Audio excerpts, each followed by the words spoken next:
მოგესალმებით. Დავბრძანდით.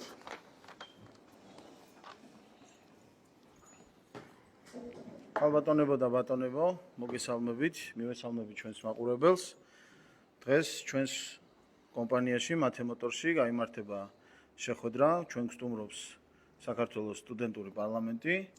მოგესალმებით პირველ რიგში და ძალიან დიდ მადლობას გიხდით აქ მომბრძანებისთვის. ბატონო გელა, სიტყვით გადმოვალ თქვენთან და რომ გითხრათ ორიოდე სიტყვით მივესალმოთ ჩვენ სტუდენტებს და რაც გვეტყვით, მოკლედ რომ გითხრათ. მოგესალმებით. დიდი პატივია ჩემთვის თქვენი აქ მობრძანება. მთელი ჩემი ცხოვრება ბიზნესში ვარ, ახალგაზრდებთან ურთიერთობაში ვარ. ბევრ ინსტიტუტებში ვკითხულობ ლექციებს, მათ შორის ამერიკაშიც და დღეს ხო იცი საქართველოში როგორც არის. 100% დასწრება რო არ სად არ არის. და 100% დასწრება არის მარტო ჩემთან, ხო შალვა? იმდენად სურვილი აქვს ახალგაზრდებს და ეს რომ ჩემს გაკვეთილებს, ესე ვთქვათ. მე მზად ვარ ყოველთვის შესახვედრად ახალგაზრდებთან და რასაც ჩემგან გაიგებთ, ვერცად წიგნში ვერ წაიკითხავთ. ეს არის ცხოვრებისეული გამოცდილება და ვინაიდან თქვენ სურვილი გამოთქვით, რომ შეხვედროდით რეალურ ბიზნესმენს, იცით ახლა ბიზნესმენი არის მილიონი სხვადასხვა მიმართულებით. ერთი არის ბიზნესმენი, რომელსაც პატრონი ყავს და ჩანს როგორც ბიზნესმენია, მეორე არის ბიზნესმენი რეალურად ბიზნესს, რომელიც აკეთებს და ქვეყნის ბიუჯეტში შეაქვს თანხა. არასდროს მე გელა ბარკალაიას პოლიტიკაზე არ მიფიქრია. თორემ ძალიან დიდი ხნის უკან ვიქნებოდი, სადაც მე მჭირდებოდა იქ. ან სხვა ქვეყნიდან გამომგზავნიდნენ, ან აქ ამირჩევდნენ. აქედან გამომდინარე, ჩემი რჩევაა, რომ არასდროს არ იფიქროთ პოლიტიკაზე, თუ გინდათ ფული შოვნა. ფული იშოვეთ ბიზნესში. ერთ შეკითხვას დაგისვამენ ყოველთვის, როცა პოლიტიკაში ხარ და ლამბორჯინი დადიხარ. ესეთ შეკითხვას დაგისვამენ. კაცო, პოლიტიკაში ხარ. 2000 ლარი გაქვს ხელფასი, 3, 5 და ლამბორჯინი საიდან იყიდეო? და ვერასდროს ვერ დაამტკიცებ, რომ საიდან იყიდე ლამბორჯინი. ამიტომ ხოჯობია, რომ პირდაპირ ბიზნესში წადი და იშოვე ფული და ლამბორჯინიც იყიდე და რაც გინდა ის, როგორც გინდა ისე, ესეთი გამონათქვამი აქვს ამერიკელებს. მთელი შენი ცხოვრება შენთვის უნდა იცხოვრო და სვეტსკად უნდა იცხოვრო. მაგრამ თუ ვინმე მიცის დედამიწის ზურგზე რა არის ცხოვრება, მე ვიცი ერთ-ერთი. მე არ ვამბობ, რომ ყველაფერი ვიცი, მაგრამ სხვაზე მეტი ვიცი. საიდან ისეთი გზები გავიარე. უყურეთ. მე პატარა ბიჭი ვიყავი, სენაკში ცხოვრობდი, თქვენი ტოლი რო ვიყავი, დედა გარდამეცვალა, დავრჩი ერთი პატარა ბიჭი და ესეთი წერილი დაუწერია, რომ ჩემს უფროს ძმაზეც მე უნდა მიმეხედა და ჩემზე უფროს დაზეც მე უნდა მიმეხედა ამ პატარა ბიჭს. დედა ჩემი მაშინაც გრძნობდა, რომ მე რაღაცა გამოვიდოდი და ვიღაცა გამოვიდოდი. მთელი ჩემი ცხოვრება ახალგაზრდებო, სტუდენტებო, კაცურად ვიცხოვრე და 15 წლიდან დავიწყე შრომა. მაშინ ამას შრომა ერქვა, დღეს არის ბიზნესი. და დღემდე ესე მოვედი, დიდი გზა გავიარე, ნახევარ სოფლიოში ვცხოვრობ დღეს. დღეს თქვენ ვერ დამისახელებთ ქვეყანას, სადაც მე პარტნიორი ამყავდეს და ძმაკაცი ამყავდეს. ჩემთვის არა აქვს მნიშვნელობა, თქვა თუ საქართველოსდან მექნება წასასვლელი, თქვა თავარია სამალიოტი აფრინდეს და სად დაფრინდება, მნიშვნელობა არ აქვს, იმიტომ რომ ყველგან მიმიღებენ. საიდან? სინდისით, ნამუსით და ღირსებით უნდა იცხოვრო. რაც შეეხება ჩემი სურვილი არის, რომ თქვენაირი ახალგაზრდა გოგო ბიჭები ყველა წავიდეს ბიზნესში და ისწავლოთ ბიზნესი. უნდა დაიწყოთ ნოლიდან, ზუსტად თქვენ სასახში უნდა დაიწყოთ. არავის არ დაუჯეროთ და არავის არ უყუროთ და არავის არ მოусმინოთ, რომ თქვენთვის ადრეა ჯერ ბიზნესი. თქვენ ლუკა იცით ჩემთან მანქანებს რო ყიდის. 14 წლისაა ლუკა და დღეს პროფესიონალია 3 თვე აქაა. შეიძლება ორი უმაღლესი დაამთავროს და რასაც აქ პრაქტიკას მიიღებს, იმას ერთსად ვერასდროს ვერ მიიღებს. Просто ხო არის ინტერესი ლუკა გვინდა გავზარდოთ საქართველოში ნომერ პირველი ბიზნესმენი აი ამ დარგში. რისი თქმა მინდა? თუ ვინმე გეტყვით თქვენ რომ თქვენთვის ადრეა თქვენი მტერია. თუ ვინმე გეტყვით რომ აი ეს სამსახური რასაც შენ ახლა ყიდი ან აწარმოებ შენი ხელით აბარებ და წვალობ შრომობ და ვინც გეტყვით რომ აუ ეს შენ არ გიკადრება ისიც შენი მტერია. თქვენ დაიწყეთ საქმე აი ამ ასაკიდან და სირცხვილი საქმის კეთება არც ერთი არ არის. ვინც გეტყვის რომ სირცხვილია ზუსტად ისაა შენი მტერი. ერთი რამ არის იცოდეთ. თქვენ იცით რომ ისეთი დაწესებულება არ არის საქართველოში, სადაც 7-8-10 ადამიანი არ არის პარტნიორი. და მე გესმით რომ ერთი თქვათ სახელს არ დავარქმევ, მაგალითი თქვათ ერთი რაღაცა ჭიქას ყიდიდით მე და შენ და ჩემი პარტნიორი 10 კაცი. და თქვენ გაიგებთ, როცა ღარტაკები ვიყავით, ერთად ვიყავით და ერთმანეთს იმდენად პატივცემდით, რომ უკეთესი არ შეიძლებოდა. როცა ფული შემოგვივიდა, ეს ფული გასაყოფი რო შეიქმნა, მე კულუარებში დაიწყე საუბარი, რომ მე ვაკეთებ და იმას რატო მივცე, ან იმას მეტი აქვს და მე უფრო ნაკლები და საიდკენ მიდის ეს იზრდება მე შურისკენ. და ხო გაგიგიათ, ერთი ჭიქას ყიდი და ერთი კაცი და ახლა ყიდის 30. ყველა პარტნიორმა თავიანთვის გააკეთეს და ვერცეთი ვერ შეულოს ფულს, იმდენად დააგდეს ფასი ერთმანეთის ჯინაზე. ან ერთი ქირაობს ქილერს და კლავს მეორეს. თქვენ ბევრი ესეთი მაგალითი მოგისმენიათ და ბევრი წაგიკითხავთ. მე გეუბნებით გელა ვარკალაია, ყოველთვის ეცადეთ რომ პარტნიორი არ ყავდეთ. მარტო შენ დაიწყე.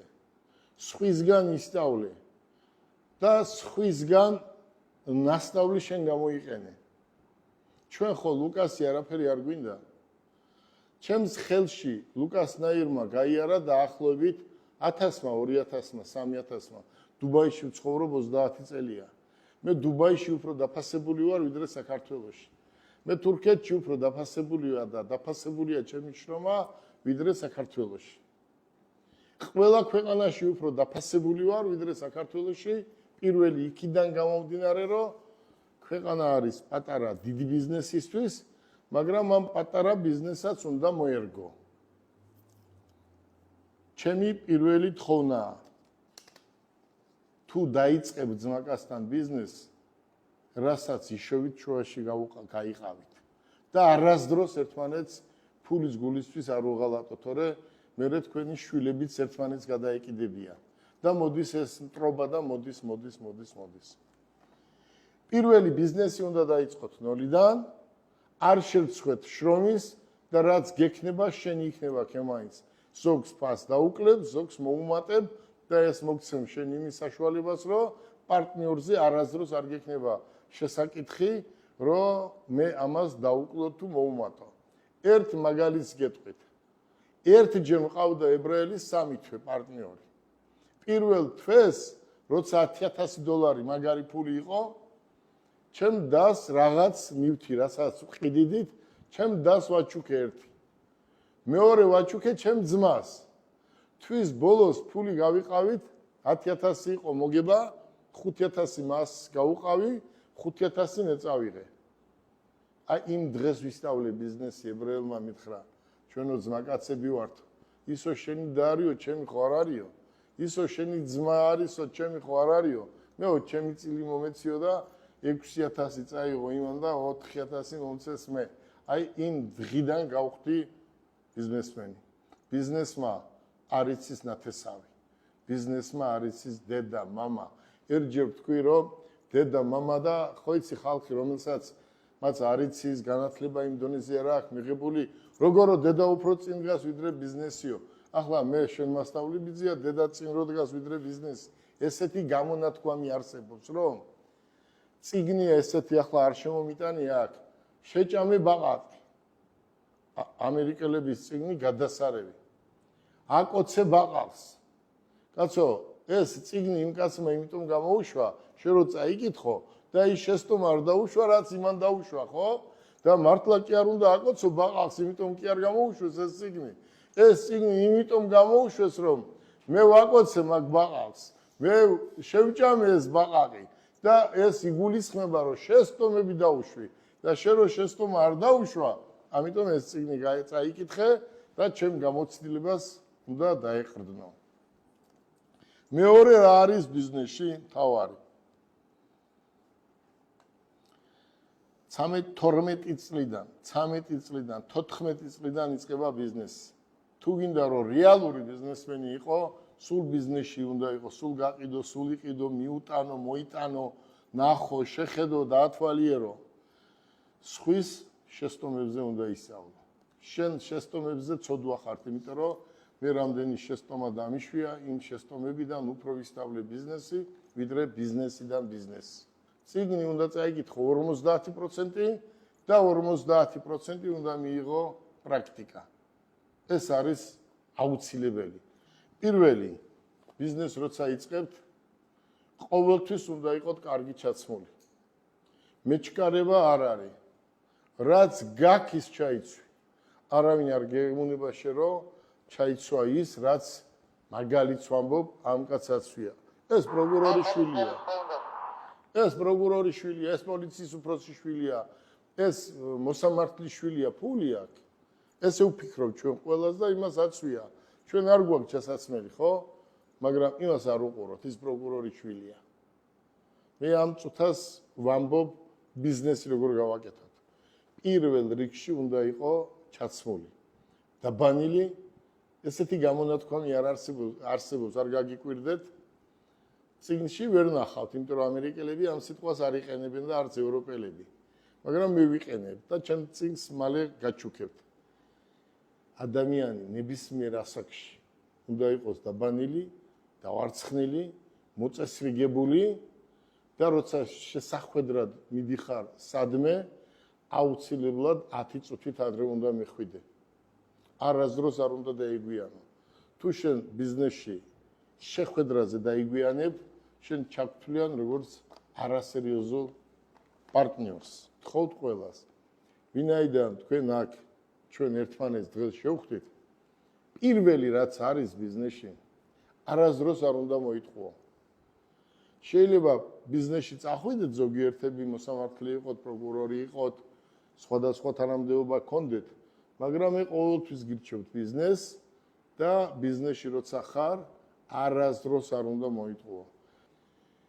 ბიზნესი ზუსტად ამ დროს უნდა დაიწყოთ, ბიზნესი ვიღაცისგან უნდა ისავლოთ და ჩემი თხოვნა ბიზნესურად გეუნებით დღეს, მამაშვილულად გეუნებით, ქართულად და კაცურად გეუნებით. არც ერთი შრომა არ არის სამარცხვინო. როცა ძლიერი ხარ, ელოდეთ ბევრ მტერს, იმიტომ რომ ეს საქართველოა. ჩემი ოცნება არის, რომ მე თქვენი დახმარებით საქართველოში 2 ავტოქარხანა გავაკეთო. ერთი რუსთავში, რომელიც არის უკვე 70-80% გაკეთებული და სავარაუდოდ ან სენაკში, ან ქუთაისში მეორე, რომლის მანქანებსაც ხედავთ აქ. ეს იქნება თუ არ იქნება ხელი შეშლა. ძალიან დიდ მადლობას, რომ საქართველოს სტუდენტურ პარლამენტს თქვენ და თქვენმა გუნდმა უმასპინძლეთ. ჩვენთვის ძალიან დიდი პატივია თქვენისთან და წარმატებულ ბიზნესმენთან შევხვედრა. იმიტომ რომ ჩვენი ახალგაზრდები ღებულობენ არნახულ განათლებას, თვითონ ეს არ არის მხოლოდ თეორია, თქვენ პრაქტიკულად გამოიარეთ თქვენი ცხოვრების მანძილზე ძალიან მნიშვნელოვანი ასპექტები, რომელთაც მიაღწიეთ არაერთ წარმატებას. დღეს ჩვენ აქ საქართველოს სტუდენტური პარლამენტი ვართ წარმოდგენილი, მე გიორგი გოგიაშვილი ვარ, ერთ-ერთი ხელმძღვანელი და კურატორი და აქ არიან წარმოდგენილები ასევე ლიდერები, ჩვენ გვაქვს კომიტეტები, მიმართულებები, სხვადასხვა მიმართულების, მათ შორის ბიზნესის მიმართულებით და ჩვენ მართლა აღფრთოვანებული ვარ და თქვენ ხედავთ ახალგაზრდებიც როგორი დიდი ყურადღებით გისმენდნენ და გადავცემ ყველა სიტყვას, ვისაც კითხვა ექნება თვითონ ბატონ გელასთან. ჩემი ბიზნესი მაქვს, მე უკვე ოღონდ ცოტა საგანმანათლებლო არის, თლად ესე გაყიდვა, გამოყიდვა არ არის, მაგრამ მაინც ყოველ შემთხვევაში ბიზნესი ქვია უკვე ყველა იმას. არა. საგანმანათლებლო პროექტებს ვატარებ, მაგრამ ფასიანია. მაგრამ სამომავლოდ პირველი ეს თქვენის შეცდომა დავიჭირე ჩემი თავი ერთ იმაში, რომ პარტნიორი მყავს ამ საქმეში და ნელ-ნელ ხვდები რომ არ უნდა მყავდეს და მინდა მეორე ბიზნესის კი და მართლა საქმეში უკვე ერთ თვეში მივხვდი რომ არ არის საჭირო პარტნიორი. და მეორე ბიზნესი დაწყება მინდა, რომელიც არის მართლა ძალიან დიდი და სამი რჩევა მინდა თქვენგან. ოღონდ აი მართლა გარდა იმისა, რომ ნოლიდან უნდა დაიწყო და ასე შემდეგ, სამი რჩევა მინდა, აი ყველაზე მეტად რაც უნდა გავითვალისწინო და ყოველთვის წიროდამ ხვდება და ზუსტად რომ მიხვდები, აი თქვენ ახლა დღეს რასაც მეტყვით, 5 წელი რომ გავიდეს, აი მე რომ გამახსენდეს და თქვა რომ აი მართალი იყო თქვა თვალზე ბატონი გელა ამაში და ყველა ვარიანტი უნდა გამithვალისწინებინა ის და მართლა რომ ცხოვრების შემცვლელის იქნება ჩემთვის და ძალიანაც დამეხმარება ამ ბიზნესში. დიდი მადლობა. როგორი კარგად მომისმინეთ. მარტო თქვენ კი არა ყველა. რაც შენ იცი შენს დაქალს არ უნდა უთხრა. რაც შენ იცი, შენ ქმარს არ უნდა უთხრა. რაც შენ იცი და შენ რაც მარტო შენ უნდა იცოდე, ეს მარტო შენ უნდა იცოდე.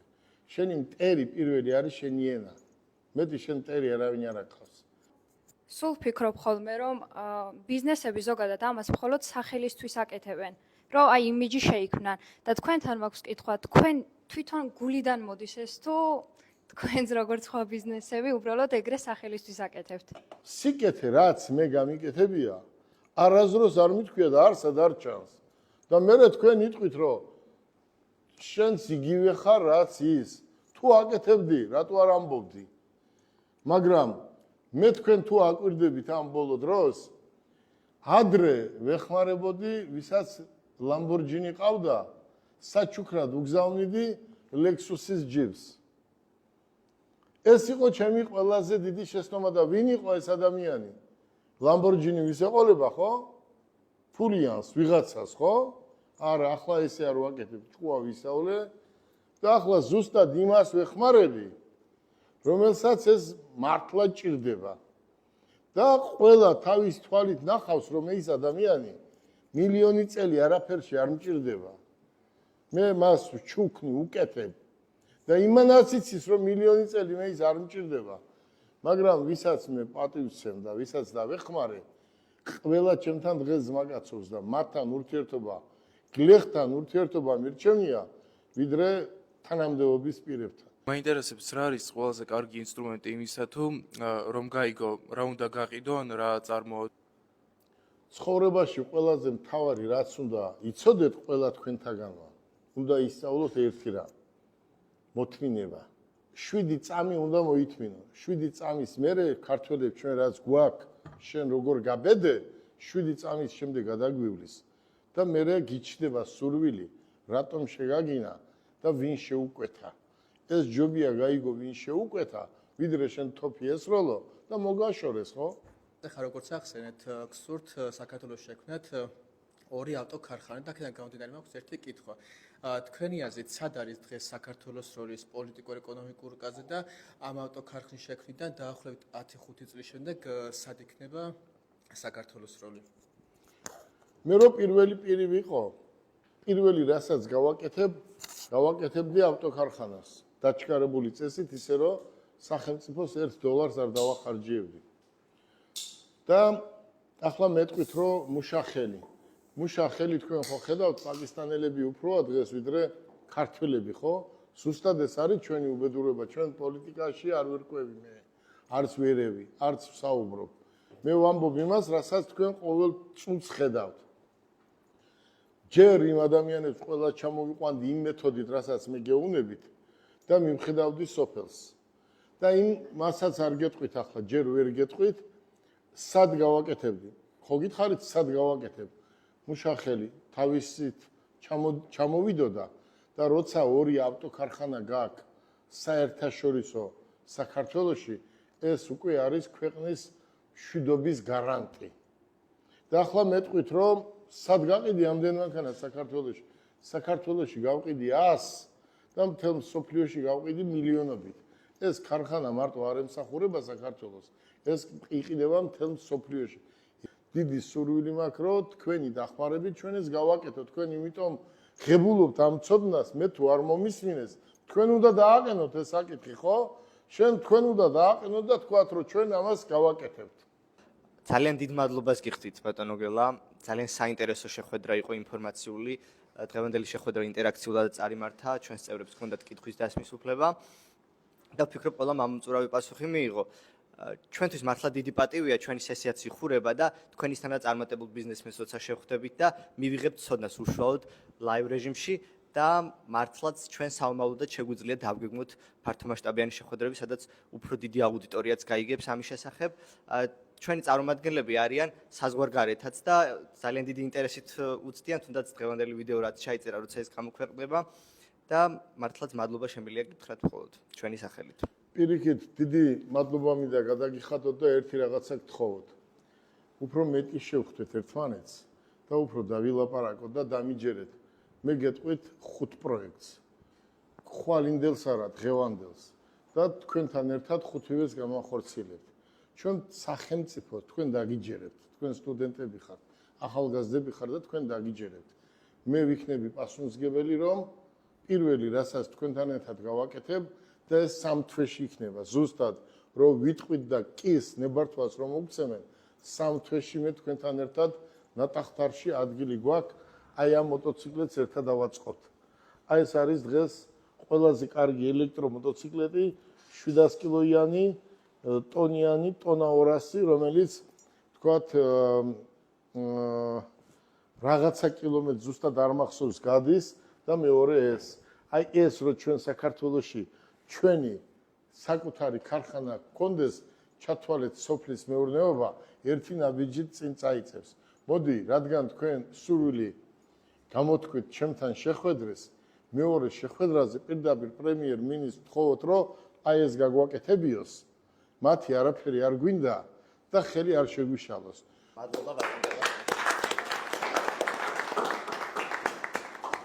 დიდ მადლობას გიხდით. აი მართლა დიდ მადლობას გიხდით და სტიმული მომეცით ჩემი დარჩენილი ცხოვრება, რომ თქვათ, რომ აი ამ გოგო ბიჭებთან ერთად მე მომეცა საშუალება, რომ რაღაცა ისეთი გავაკეთეთ საქართველოში, რომ ვერავის ან არ გააკეთებიეს, ან ვერ გააკეთა და ეს პირველი იქნება ეს მოტოციკლეტი და აი ამ ავტომობილზე მე ვისაუბროთ.